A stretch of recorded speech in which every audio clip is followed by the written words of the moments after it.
आप देख रहे हैं न्यूज नाउ 24/7। ताज़ा खबरों के लिए हमारे साथ बने रहें। हल्द्वानी में मुख्यमंत्री पुष्कर सिंह धामी ने जनसभा को संबोधित करते हुए कहा, हल्द्वानी मेयर समेत उत्तराखंड के सभी निकायों में जनता भाजपा के पक्ष में मतदान कर निकायों और पंचायत में भाजपा को जिताएं। उन्होंने कहा कि इसी माह हम उत्तराखंड में समान नागरिक संहिता लागू करने जा रहे हैं। इसके अलावा उन्होंने कहा कि इस माह के अंत में राष्ट्रीय खेलों की सौगात भी हल्द्वानी के लोगों को मिलेगी और वो उसके साक्षी बनेंगे।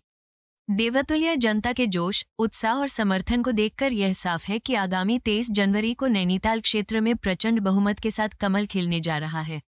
नैनीताल, भीमताल और भवाली क्षेत्रों में मूलभूत सुविधाओं का विकास हमारी प्राथमिकता है और निकाय चुनाव में जीत दर्ज करने के बाद इन क्षेत्रों के विकास में 3 गुना तेजी आएगी। इन निकाय क्षेत्रों में रहने वाली जनता भली भांति जानती है कि कांग्रेस और निर्दलीय प्रत्याशियों को समर्थन देने का मतलब केवल अपने मत का अपव्यय करना है। सीएम पुष्कर सिंह धामी ने मल्लीताल, नैनीताल में जनसभा को संबोधित कर देवतुल्य जनता से आगामी निकाय चुनाव में भवाली नगर पालिका क्षेत्र से अध्यक्ष पद पर श्री प्रकाश आर्य जी, नैनीताल से श्रीमती जीवंती भट्ट जी एवं भीमताल पालिका क्षेत्र से श्रीमती कमला आर्य जी को विजयी बनाने की अपील की। बारिश और ठंड के बावजूद जनसभा में अपना आशीष देने के लिए पहुंचे सभी बुजुर्गों, मातृशक्ति और युवाओं का सहृदय आभार व्यक्त किया। प्रदेश में सुख, शांति और सुशासन को हमारी सरकार समर्पित होकर कार्य कर रही है। शीघ्र ही प्रदेश में सख्त भू कानून लागू किया जाएगा। उत्तराखंड की जनता जागरूक और समझदार है। यही कारण है कि केंद्र और राज्य दोनों ही जगह बीजेपी की सरकार है और आगामी निकाय चुनाव में भी जनता ट्रिपल इंजन सरकार बनाने जा रही है। भारत माता की, भारत माता की, नैना देवी मैया की, बाबा नीम करोली महाराज की। नैनीताल और भवाली नगर पालिका परिषद की ये संयुक्त चुनावी सभा में यहाँ पर मंच पर आती हमारे नैनीताल उधम सिंह नगर लोकसभा क्षेत्र के बहुत ही लोकप्रिय सांसद और भारत सरकार की मंत्री, हमारे बहुत वरिष्ठ नेता, जिन्होंने अनेक दायित्वों का निर्वहन किया है। आदरणीय अजय भट्ट जी, नैनीताल की लोकप्रिय विधायक, और अभी वो बहुत सारे काम यहाँ बता रहे थे जो उन्होंने कर रहे हैं और आगे करने वाले हैं। लगातार विकास को समर्पित रहने वाले आदमी बहन सरिता आर्य जी, हमारे पूर्व सांसद वरिष्ठ नेता आदमी बलराज काशी जी,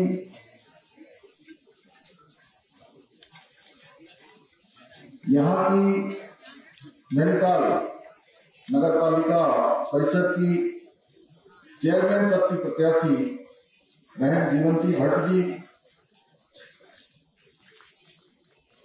भवाली नगर पालिका परिषद के अध्यक्ष पद के प्रत्याशी भाई प्रकाश आर्य जी, हमारे यहाँ के मंडल अध्यक्ष बहुत ही कर्मठ जुझारू भाई आनंद बिष्ट जी, चुनाव प्रभारी कमल नयन जोशी जी, भाई योगेश रजवार जी, श्री रवि कन्याल जी ब्लॉक प्रमुख कोटाबाग, भानुपंत जी चुनाव संयोजक नगर पालिका परिषद नैनीताल, संयोजक मनोज जोशी जी कार्यक्रम के संचालक, और भाई मनोज जोशी जी कल मुझे रात में फोन कर रहे थे लगभग 11 बजे रात, और कह रहे थे कि कल तो यहाँ मौसम बहुत खराब होने वाला है। मैंने कहा मनोज, तू लिख के रख ले, ये बादल छटेगा, कोहरा हटेगा, सूरज निकलेगा और कमल चलेगा।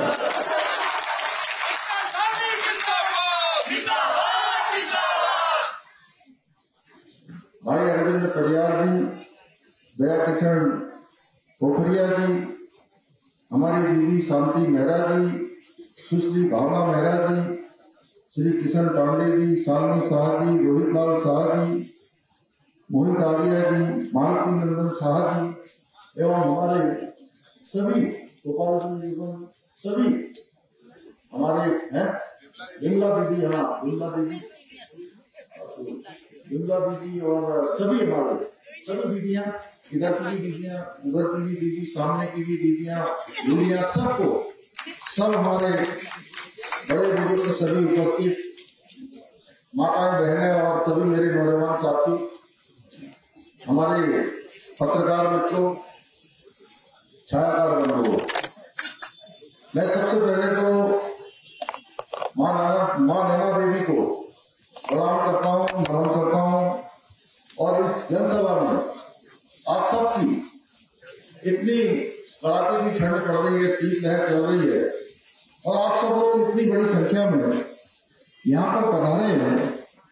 मैं आप सबका हृदय से आप सबका स्वागत करता हूँ, आप सबका अभिनंदन करता हूँ।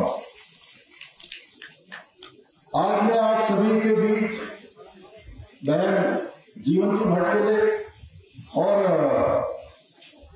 हमारी नगर पालिका परिषद के हमारे प्रकाश आर्या जी के लिए और रिंकाल वाली बहन कमला आर्या यहाँ नहीं आई, उनके लिए भी सभी और उनके साथ साथ हमारे सभी वार्ड मेंबर जो भी भारतीय जनता पार्टी के प्रत्याशी हैं, उन सब के लिए आप सबका अमूल्य मत और आपका समर्थन मांगने के लिए आप सबके बीच में आया हूं। क्योंकि जब देश और प्रदेश के साथ साथ निकायों में भी भाजपा की ट्रिपल इंजन की सरकार होगी तो विकास 3 गुना तेजी के साथ आगे बढ़ेगा। अनेक कार्य जिनके बारे में अभी आदरणीय सांसद जी ने यहाँ से बताया, आदरणीय विधायक जी ने बताया, हमारे सभी नेता लोगों ने जो आपके सामने बात रखी है, वो सब काम तेजी से आगे बढ़ेंगे। भाइयों बहनों, हम सभी जानते हैं आज हमारे आदरणीय प्रधानमंत्री नरेंद्र मोदी जी के सहयोग और मार्गदर्शन से हमारी उत्तराखंड की सरकार, जिसको आप सब लोगों ने चुना है, आप सब लोगों ने आशीर्वाद दिया है, विकास के लिए निरंतर कार्य कर रही है। आज जहां एक और पर्वतीय क्षेत्रों में हो या शहर से लेकर हमारे पूरे क्षेत्रों में सभी पर सड़क, शिक्षा, स्वास्थ्य, पेयजल सहित सभी के इंफ्रास्ट्रक्चर मजबूती से बनाए जा रहे हैं, मजबूती से तैयार किए जा रहे हैं। वहीं दूसरी ओर चाहे वो हमारा केदारखंड हो या केदारखंड के साथ साथ मानसखंड के हमारे कुमाऊं क्षेत्र के सारे जितने हमारे पौराणिक मंदिर हैं, उनके पुनरुत्थान का, उनके पुनर्निर्माण का, नवनिर्माण के लिए हजारों करोड़ की योजनाएं स्वीकृत की जा रही हैं। हमने मंदिर माला मिशन उत्तराखंड के हमारे इस कुमाऊं क्षेत्र के सभी मंदिरों के लिए बनाया है। इसमें पहले चरण में हमने 16 प्रमुख मंदिरों को इसके पुनर्निर्माण और नवनिर्माण के लिए उनका चयन हुआ है। भाई बहनों, इसके कारण से तेजी से हमारे पूरे क्षेत्रों में तेजी से पर्यटन बढ़ा है। आने वाले दर्शक, श्रद्धालु, तीर्थयात्री बड़ी संख्या में आज देवभूमि उत्तराखंड आ रहे हैं। इसके साथ ही हमने अन्य क्षेत्रों में भी, चाहे खेल का क्षेत्र हो, पर्यटन का क्षेत्र हो, एडवेंचर एक्टिविटीज के हब के रूप में हमारे राज्य को, उत्तराखंड को स्थापित करने का प्रयास किया जा रहा है। मैं आप सबको बताना चाहता हूं कि इस वर्ष हमको राष्ट्रीय खेलों की मेजबानी का अवसर मिला है और यह अवसर हमारे लिए बहुत बड़ा अवसर है, जिसका आने वाली 28 तारीख को हमारे प्रधानमंत्री जी देहरादून में राष्ट्रीय खेलों का शुभारंभ करने वाले हैं, जिसमें पूरे देश से 10,000 से भी ज्यादा खिलाड़ी भाग लेने वाले हैं। और उन 10,000 खिलाड़ियों का हम सब उत्तराखंड वासियों को स्वागत करना है और उसका जहां उद्घाटन समारोह, शुभारंभ समारोह देहरादून में होगा, वहीं उसका समापन समारोह हमारे इसी नैनीताल जिले के गोलापार स्थित हल्द्वानी के स्टेडियम में होगा। भाइयों बहनों, आज जहां अनेक गतिविधियां आगे बढ़ रही हैं, इसी क्रम में आज नैनीताल, भीमताल, भवानी क्षेत्र में सड़क का क्षेत्र, स्वास्थ्य, पेयजल एवं इससे जुड़ी हुई अनेक परियोजनाओं पर तेजी से काम चल रहा है। जहां एक और बलिया नाले की पहाड़ी की हमने ट्रीटमेंट का काम यहाँ पर प्रारंभ हुआ है और ट्रीटमेंट के साथ साथ उसका सौंदर्यीकरण भी, सुधारीकरण भी, और जो धनराशि विभाग ने हमसे और उसकी जरूरत बताई थी, वो धनराशि भी हमने स्वीकृत कर दी है। अन्य राशि भी स्वीकृत की है इसके साथ ही आपने देखा होगा मेट्रोपॉल जो शत्रु संपत्ति थी राज्य सरकार ने उसको अब एक बड़ी पार्किंग के लिए भारत सरकार से अनुरोध किया था, भारत सरकार ने वह भी हमारी स्वीकृति प्रदान की है। सीवर ट्रीटमेंट प्लांट का कार्य भी यहाँ पर प्रारंभ हुआ है। डीएसपी कैंपस गर्ल्स हॉस्टल की सुरक्षा द्वार का कार्य हुआ है। नैनीताल शहर के 62 आंतरिक मार्गों का सुधारीकरण का कार्य हुआ है। विधायक ने अभी उसके बारे में बताया। अभी 19 करोड़ की धनराशि उसके लिए स्वीकृत हुई है, अन्य धनराशि भी उसके लिए स्वीकृत हो गई है। नैनीताल शहर के 7 चौराहों का चौड़ीकरण एवं सौंदर्यीकरण का कार्य आप सबके समक्ष है, आप सब देख रहे होंगे। झील के चारों ओर रेलिंग का कार्य, नैना देवी मंदिर को मानसखंड मंदिर माला में शामिल करके उसके सौंदर्यीकरण के कार्य को भी आगे बढ़ाया जा रहा है। नैनीताल में रेलवे रोड का सुधारीकरण का कार्य, डीएम आवास तक या लोअर माल रोड के ट्रीटमेंट का कार्य, अशोक कार पार्किंग एवं तल्लीकाल कार पार्किंग हेतु भी धनराशि स्वीकृत हो गई है। नगर पालिका नैनीताल को पूर्व में 11 करोड़, वर्तमान में लगभग 2 करोड़ 10 लाख रुपए की धनराशि और भी प्रदान की गई है। पाषाण देवी मंदिर के पास भी सुरक्षात्मक कार्य किए गए हैं। ठंडी सड़क का सौंदर्यीकरण का कार्य किया गया है।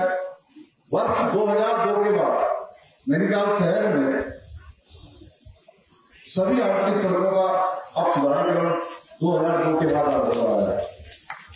ऐसे अनेक कार्य आगे बढ़ाए जा रहे हैं। मैं आप सबको बताना चाहता हूं। इसके अतिरिक्त यहाँ नैनीताल और कैची धाम में पार्किंग निर्माण की दिशा में कार्य गतिमान है। वहीं नैनीताल के गेठिया में 100 बेड की क्षमता वाले मानसिक चिकित्सालय के कार्य का निर्माण कार्य भी प्रगति कर रहे हैं। मुझे याद है पिछले वर्ष अप्रैल माह में मैंने यहाँ आकर बहुत सारे कार्यों का लोकार्पण किया था। इसके साथ ही 134 विकास कार्यों का शिलान्यास भी किया था। उनमें से बहुत सारी योजनाओं का वर्तमान में तेजी से काम चल रहा है। इसके अतिरिक्त यहाँ पर होम स्टे योजना, लकड़ी दीदी योजना और सौर रोजगार योजना जैसी अनेक योजनाओं के माध्यम से प्रदेश के युवाओं को, किसानों को, मातृशक्ति को स्वरोजगार और रोजगार से जोड़ने का लगातार प्रयास किया जा रहा है। इतना ही नहीं, हमारी सरकार उत्तराखंड के जो सांस्कृतिक मूल्य है, डेमोग्राफी है, उसको संरक्षित रखने के लिए संकल्पबद्ध होकर काम कर रही है। धर्मांतरण रोधी कानून हमने बनाया है, दंगा रोधी कानून हमने राज्य के अंदर लागू किया है।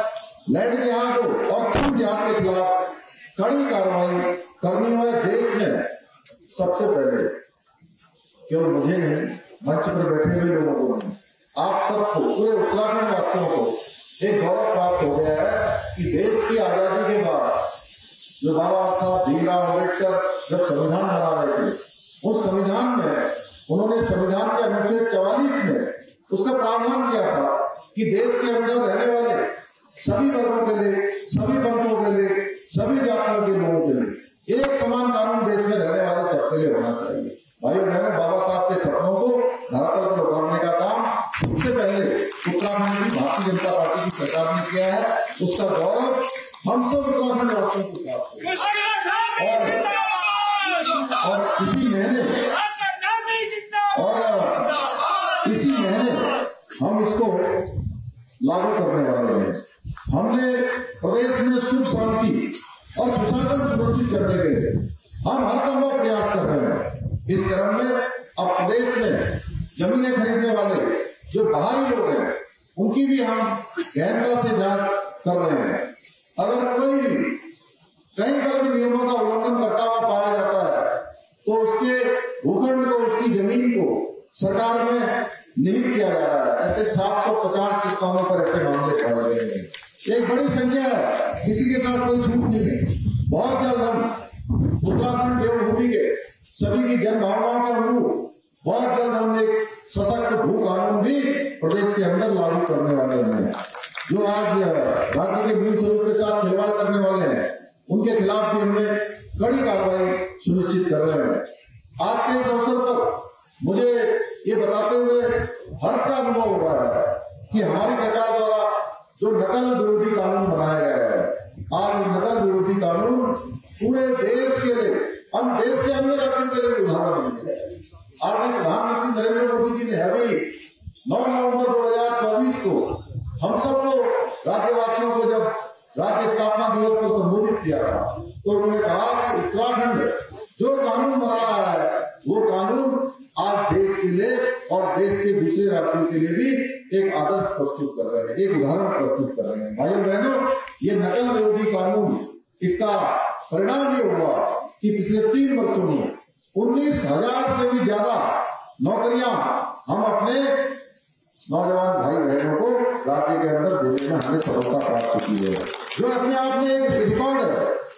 भाइयों बहनों, जहां एक और भाजपा की सरकार है जो उत्तराखंड के लिए समर्पित होकर काम कर रही है, वहीं दूसरी ओर कांग्रेस है जिसने हमेशा रिकॉर्ड तोड़ भ्रष्टाचार करने का काम किया है।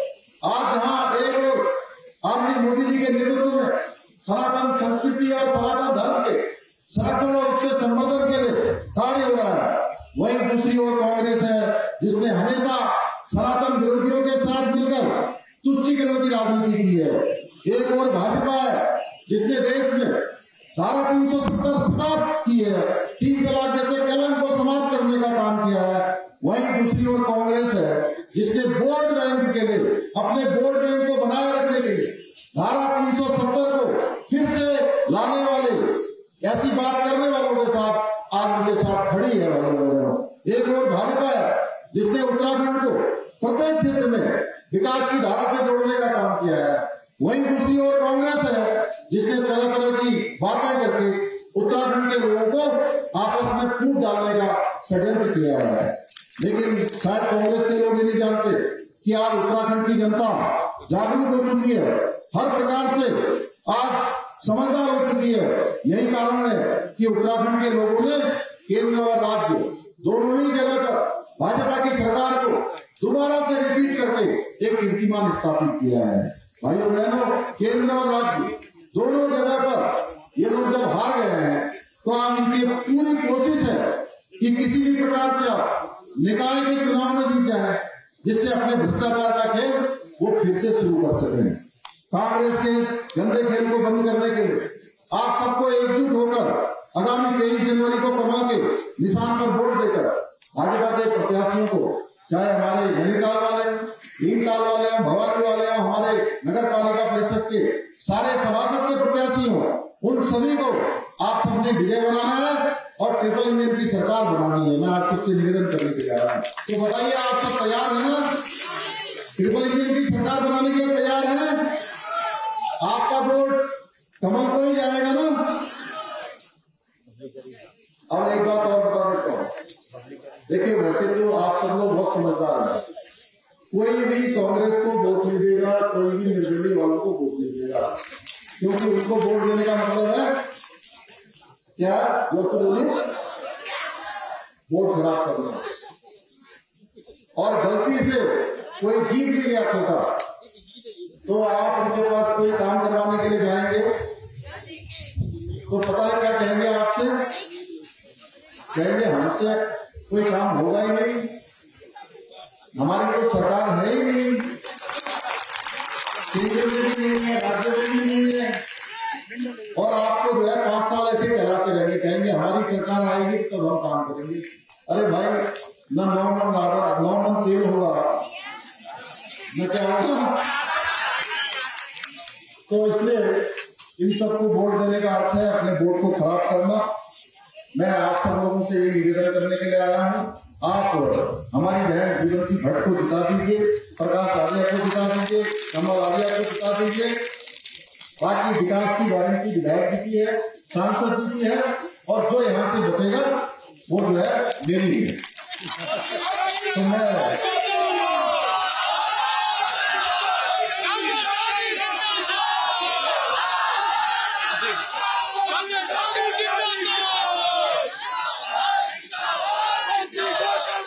आप सभी का ये जोश देखकर, ये उत्साह देखकर मुझे पूरा विश्वास है कि आप लोग 23 जनवरी को कमल के निशान वाला जो मोहर लगाकर, कमल के निशान वाले खाने पर मोहर लगाकर नैनीताल, भीमताल और भवानी और पूरे जनपद में सभी भारतीय प्रत्याशियों को भारी मतों से जिताएंगे, ट्रिपल इंजन की सरकार बनाएंगे। इतना ही आप सबसे निवेदन करता हुआ आप सबका धन्यवाद करते हुए और भगवान सूर्यनारायण आगे प्रणाम करते हुए आप सबको फिर से एक बार शुभकामनाएं करते हुए अपनी बात समाप्त करता हूँ। आपको यह वीडियो पसंद आया हो तो इसे लाइक करें, हमारे चैनल को सब्सक्राइब करें।